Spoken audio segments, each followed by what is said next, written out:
ಓಂ ಹ್ರೀಂ ಭೈರವಿ ಕ್ಲಾಂ ಹ್ರೀಂ ಸ್ವಾಹ. ನಮಸ್ಕಾರ.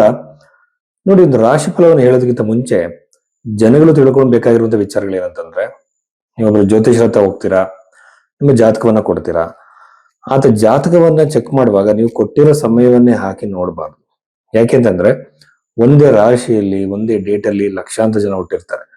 ಸೊ ಎಲ್ಲರ ಭವಿಷ್ಯ ಒಂದೇ ತರ ಇರೋದಿಲ್ಲ. ಹಾಗಾಗಿ ಲಗ್ನ ಅನ್ನೋದೊಂದಿದೆ. ಈಗ ನೋಡಿ, ನಮ್ಮ ಋಷಿಗಳು ತುಂಬಾ ಸೈಂಟಿಫಿಕ್ ಆಗಿ ಮಾಡಿದ್ದಾರೆ ಈ ಜ್ಯೋತಿಷವನ್ನ. ಇದರಲ್ಲಿ ಒಂದೊಂದು ಸೆಕೆಂಡ್ ಅಲ್ಲೂ ಕೂಡ ಜಾತಕ ಚೇಂಜ್ ಆಗುತ್ತೆ.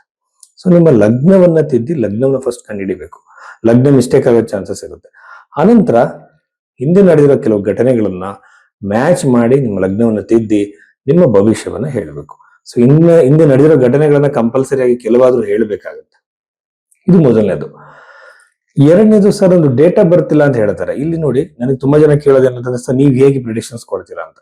ಸೊ ನನ್ನ ವೇ ಆಫ್ ಪ್ರಿಡಿಕ್ಷನ್ ಹೇಗೆ ಅಂತಂದ್ರೆ, ಮೊದಲನೇದಾಗಿ ನಾನು ಲಗ್ನವನ್ನ ತಿದ್ದುತ್ತೀನಿ. ಆಮೇಲೆ ದಶೆಗಳಲ್ಲಿ ವಿಂಶೋತ್ತರ ದಶೆ, ಚರದಶೆ, ಯೋಗಿನಿ ದಶೆ, ಜಮಿನಿ ಪದ್ಧತಿಯನ್ನು ಉಪಯೋಗಿಸ್ತೀನಿ. So step by step, layer by layer ನಾನು ಹೋಗ್ತೀನಿ. ಅನಂತರದಲ್ಲಿ ಹಸ್ತ ಸಾಮುದ್ರಿಕೆ. ನಮ್ಮಲ್ಲಿ ಹಸ್ತ ಸಾಮುದ್ರಿಕೆ ಅಂತಂದ್ರೆ ಅದೇನೋ ಒಂಥರ ಹೆಡ್ ಲೈನ್, ಫೇಟ್ ಲೈನ್, ಈ ತರ ವೆಸ್ಟರ್ನ್ ಪಾಮಿಸ್ಟ್ರಿ ಮಾತಾಡ್ತಾರೆ. ಅದಲ್ಲ, ನಾಡಿ ಜ್ಯೋತಿಷದಲ್ಲಿ ಲೈನ್ಸ್ ಗಳಿರುವಂತಹ ಮಾತೃರೇಖೆ, ಪಿತೃರೇಖೆ, ಹಲವಾರು ತರದ ರೇಖೆಗಳಿದೆ. ಸೊ ಆ ರೇಖೆಗಳು ಜಾತಕಕ್ಕೆ ಹೊಂದಾಣಿಕೆ ಆಗತ್ತಾ ಅಂತ ನಾನು ಒಂದು ಇವೆಂಟ್ಗೋಸ್ಕರ ನಾನು ಮ್ಯಾಚ್ ಮಾಡ್ತೀನಿ. ಪ್ರಶ್ನೆ ಕೊಂಡ್ಲಿ ನಾನು ಹಾಕ್ತೀನಿ. ಅವಾಗ ಒಂದು ವಿವಾಹ ಆದ್ರೆ ಇಷ್ಟು ವಿಚಾರದಲ್ಲಿ, ಇಷ್ಟು ಪ್ಯಾರಾಮೀಟರ್ಸ್ ಅಲ್ಲಿ ಅದು ಸ್ಟೆಪ್ ಬೈ ಸ್ಟೆಪ್ ನಾನು ಇಂಡಿಕೇಶನ್ ಎಲ್ಲರೂ ನೋಡ್ತಾ ನನಗೆ ಕೊನೆಯಾಗಿ ಈ ಒಂದು ಘಟನೆ ನಡೆಯೋ ಸಾಧ್ಯತೆ ಇದೆ ಅಂತ ಹೇಳಿ ಜಾತಕದಲ್ಲಿ ಗೊತ್ತಾಗುತ್ತೆ. ಇದಕ್ಕೆಲ್ಲ ಬಹಳ ಟೈಮ್ ಹಿಡಿಯುತ್ತೆ. ಆ ಒಂದು ತಾಳ್ಮೆ ಕೇಳಿಸೋರ್ಗು ಮತ್ತೆ ಹೇಳೋರು ಇಬ್ಬರಿಗೂ ಇರ್ಬೇಕಾಗುತ್ತೆ. ಸೊ ಈ ರೀತಿ ಹೇಳಿದಾಗ ಸೈಂಟಿಫಿಕ್ ಆಗಿ ಜಾತಕ ಫಲ ನಿರೂಪಣೆ ಕರೆಕ್ಟ್ ಆಗುತ್ತೆ. ಅದು ಬಿಟ್ಟು ನಾವು ನ್ಯೂಮರಾಲಜಿ ಪ್ರಕಾರ ನೀವು ಯಾವುದೋ ಒಂದು ಪೂಜೆ ಹೇಳ್ಬಿಡೋದು, ಯಾವುದೋ ಒಂದು ಪ್ರೆಡಿಕ್ಷನ್ ಹೇಳೋದು, ಅದರಲ್ಲಿ ಎರಡು ನಿಜ ಆಗತ್ತೆ, ಅವ ಜ್ಯೋತಿಷರಿಗೆ ಮಹಾವಿದ್ಯೆ ಕಲ್ತಿದ್ದಾರೆ ಅಂತ ಅನ್ಸೋದು, ಇವೆಲ್ಲ ತಪ್ಪು. ಸೊ ಈ ರೀತಿಯಲ್ಲಿ ಸೈಂಟಿಫಿಕ್ ವೇಯಲ್ಲಿ ಜಾತಕ ನಿರೂಪಣೆ ಮಾಡಿದಾಗ ಬಂದಂತಹ ಕ್ಲೈಂಟ್ಗೆ ಅವ್ರಿಗೊಂದು ಆಶ್ವಾಸನೆ ನಾವು ಕೊಡ್ತೀವಿ, ಧೈರ್ಯವನ್ನು ಹೇಳ್ದಂಗಾಗುತ್ತೆ, ಸತ್ಯವನ್ನು ಒಪ್ಕೊಳ್ಳೋದಕ್ಕೆ ಅವ್ರನ್ನ ಮೋಟಿವೇಟ್ ಮಾಡ್ದಂಗಾಗುತ್ತೆ.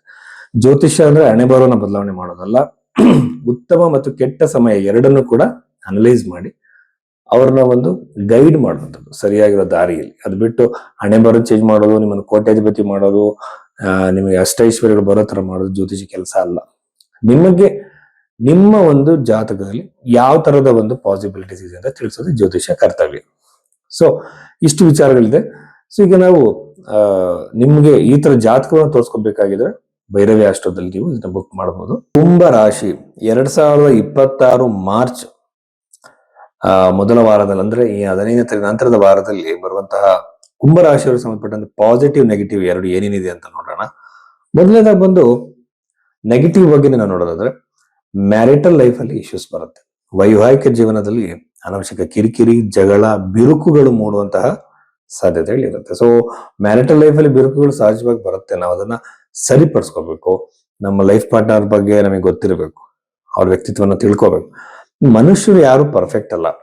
ನೀವು ವ್ಯಕ್ತಿ ಎಲ್ಲ ಸಿಚುವೇಶನ್ ಪರ್ಫೆಕ್ಟ್ ಆಗಿ ಬಿಹೇವ್ ಮಾಡಬೇಕು ಅಂದ್ರೆ ನಿಮ್ಗೆ ಅದ್ರ ಯಾರು ಸಿಗಲ್ಲ. ನಾವು ಈ ಜಗತ್ತಲ್ಲಿ ಎಲ್ಲೂ ಕೂಡ ಸಿಗೋದಿಲ್ಲ. ಹಂಗಾಗಿ ನಾವು ಹೊಂದಾಣಿಕೆ ಮಾಡ್ಕೊಳ್ಳೇಬೇಕಾಗತ್ತೆ. ಕೆಲವರು ಹೇಳ್ತಾರೆ, ಸರ್ ನಾನು ಯಾಕೆ ಹೊಂದಾಣಿಕೆ ಮಾಡ್ಕೋಬೇಕು, ಆ ತರ ನನಗೆ ಅಭ್ಯಾಸದಲ್ಲೇ ಇಲ್ಲ. ತಂದೆ ತಾಯಿಗಳು ಅವಮಾನ ಮಾಡಿರ್ತಾರೆ, ಬೇಜಾರು ಮಾಡ್ಸಿರ್ತಾರೆ, ಅದನ್ನ ಮರ್ತಿರ್ತೀವಿ. ಅಥವಾ ಮದ್ವೆಗೆ ಬಂದ ಕಡೆ ಯಾರಾದ್ರೂ ಎರಡು ಮಾತಾಡಿದ್ರೆ ಬೇಜಾರು ಮಾಡ್ಕೊಂತೀವಿ. ಸೊ ಇದನ್ನೆಲ್ಲ ಬಿಡ್ಬೇಕಾಗತ್ತೆ. ಮನುಷ್ಯರನ್ನ ಕ್ಷಮಿಸೋದನ್ನ ನಾವು ಕಲ್ತಾಗ ಮ್ಯಾರಿಟಲ್ ಲೈಫ್ ಅಂತಲ್ಲ, ಎಲ್ಲದಲ್ಲೂ ಕೂಡ ಅನುಕೂಲ ಆಗುತ್ತೆ. ಮನುಷ್ಯರನ್ನ ಕ್ಷಮಿಸಬೇಕು, ಯಾಕಂದ್ರೆ ಮನುಷ್ಯ ತಪ್ಪು ಮಾಡೇ ಮಾಡ್ತಾನೆ.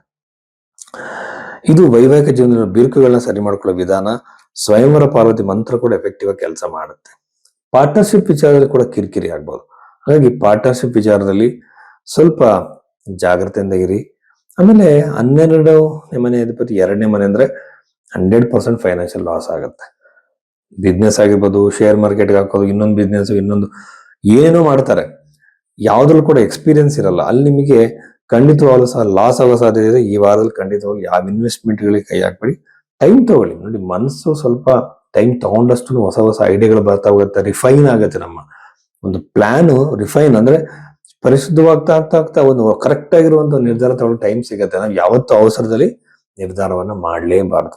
ಆ ತಾಳ್ಮೆನ ಇರ್ಬೇಕಾಗತ್ತೆ. ಅದೇ ತರ ತಾಳ್ಮೆನ ನೀವು ಕುಂಭರಾಶಿಯವರು ವಹಿಸ್ಬೇಕು.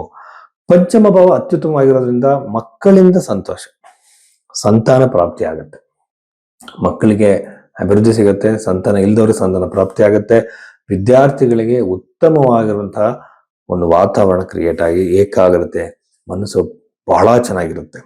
ಆಮೇಲೆ ಇಲ್ಲಿ ಇನ್ನೊಂದು ವಿಚಾರ, ಎರಡನೇ ಮನೆ ಇರುವಂತಹ ಗ್ರಹಗಳನ್ನು ನೋಡ್ತಾ ಇದ್ರೆ ಸಾಲದ ಸುಳಿಯಲ್ಲಿ ಸಿಗಾಕೊಳ್ಳುವಂತ ಸಾಧ್ಯತೆಗಳು ಅತಿ ಹೆಚ್ಚು. ಎಸ್ಪೆಷಲಿ ಪ್ರಾಪರ್ಟಿ ಖರೀದಿಯಾಗಿ ಆಗುವಂತ ಸಾಧ್ಯತೆ ಇದೆ. ಜಾಗ್ರತೆಯಿಂದ ಇರಿ ಅಷ್ಟೇ. ಆಮೇಲೆ ಹೊಸ ಉದ್ಯೋಗದ ಪ್ರಾಪ್ತಿ ಆಗುತ್ತೆ, ಇಂಟರ್ವ್ಯೂ ಕೊಟ್ಟಿದ್ರೆ ಅಲ್ಲೂ ಅನುಕೂಲ ಆಗುತ್ತೆ, ವಿದೇಶಕ್ಕೆ ಟ್ರೈ ಮಾಡ್ತಿದ್ರೆ, ಪ್ರಮೋಷನ್ ಟ್ರೈ ಮಾಡ್ತಿದ್ರೆ, ಟ್ರಾನ್ಸ್ಫರ್ ಟ್ರೈ ಮಾಡ್ತಿದ್ರೆ, ಎಲ್ಲ ತರದ ಪ್ರೋಗ್ರೆಸ್ ನಿಮಗೆ ಈ ಒಂದು ಕುಂಭರಾಶಿಲಿ ಹುಟ್ಟಿದಂಥವ್ರಿಗೆ ಆಗುತ್ತೆ. ಸೊ ಕುಂಭರಾಶಿಲಿ ಎಸ್ಪೆಷಲಿ ನಿಮಗೆ ದಶಾ ಪೀರಿಯಡ್ ಅನ್ನು ನೋಡ್ಕೊಂಡು ನಾವು ಅದನ್ನೆಲ್ಲ ಕ್ಯಾಲ್ಕುಲೇಟೆಡ್ ಮಾಡಿ ಬಂದು ಅದೇ ಇಂಡಿಕೇಶನ್ ಇಲ್ಲಿ ಬಂದ್ರೆ ಗ್ಯಾರಂಟಿ ಆಗಿ ಜಾಬ್ ಚೇಂಜ್ ಆಗುತ್ತೆ. ಸೊ ಅದು ಪಾಸಿಟಿವ್ ಚೇಂಜ್, ಅದ್ರ ಬಗ್ಗೆ ನೀವೇನು ತಲೆ ಕೆಡಿಸ್ಕೋಬೇಡಿ. ಬಟ್ ನಿಮ್ಮ ಒಂದು ದಶಮಾಂಶ ಬಹಳ ಹೆಂಗಿದೆ ಅಂತ ನೋಡ್ಬೇಕು. Strength of the 10th house, 10th house ತುಂಬಾ ಸ್ಟ್ರಾಂಗ್ ಆಗಿರೋದು, ರಾಜಯೋಗಗಳಿದ್ರೆ ದೊಡ್ಡ ಮಟ್ಟಕ್ಕೆ ಹೋಗ್ತೀರಾ, ಆವರೇಜ್ ಆಗಿದ್ರೆ ಆವರೇಜ್ ಮಟ್ಟದಲ್ಲಿ ಇರ್ತೀರಾ. ಇದು ನಮ್ಮ ನೋಡಿ ಯಾವಾಗ್ಲೂ ಅಷ್ಟೇ ಸರ್ ನಾನು ಎಫೆಕ್ಟ್ ಆಗ್ತೀನಿ ಅಂತೀವಿ, 5th ಎಲಿಮೆಂಟ್ ಒಂದು ಕೆಲಸ ಮಾಡುತ್ತೆ, ಅದು ಲಕ್ ಅನ್ನುವಂಥದ್ದು ಕರ್ಮದ ಮೂಲಕವಾಗಿ ಡಿಸೈಡ್ ಆಗುವಂಥದ್ದು. ಹಾಗಾಗಿ ಭಗವದ್ಗೀತೆಯಲ್ಲಿ ಭಗವಂತ ಏನ್ ಹೇಳ್ತಾನೆ, ನಿರ್ಲಿಪ್ತತೆ, ಸುಖ ದುಃಖಗಳನ್ನ ಈಕ್ವಲ್ ಆಗಿ ತಗೋ ಅಂತ ಹೇಳ್ತಾನೆ. ಸೊ ಇದನ್ನ ನಾವು ಫಾಲೋ ಮಾಡಬೇಕು. ಸುಖ ದುಃಖಗಳನ್ನ, ಫೇಲ್ಯೂರ್ ಸಕ್ಸಸ್ಗಳನ್ನ ಈಕ್ವಲ್ ಆಗಿ ತಗೋಬೇಕು. ಯಾಕೆಂದ್ರೆ ನಿಮ್ಮ ಸಕ್ಸಸ್ ನೀವು ಏನೇ ಎಫರ್ಟ್ ಹಾಕೋದು ಇನ್ನೊಂದು ಎಲಿಮೆಂಟ್ ಅಲ್ಲಿ ಕೆಲಸ ಮಾಡಿರುತ್ತೆ. ಹಾಗಾಗಿ ನಿರ್ಲಿಪ್ತವಾಗಿ ತಗೊಂಡ್ರೆ ಟೆನ್ಷನ್ ಇಲ್ಲ. ಸೊ ಈ ವಿಚಾರಗಳನ್ನ ಗಮನದಲ್ಲಿಟ್ಕೊಳ್ಳಿ ಕುಂಭರಾಶಿಯವರು.